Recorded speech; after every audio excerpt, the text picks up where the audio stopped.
قال إني ليحزنني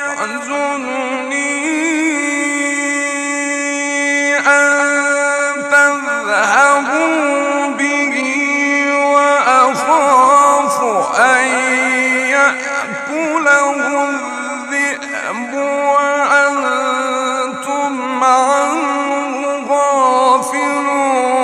قالوا لئن أكله الذئب ونحن عصبة إنا إذا لخاسرون.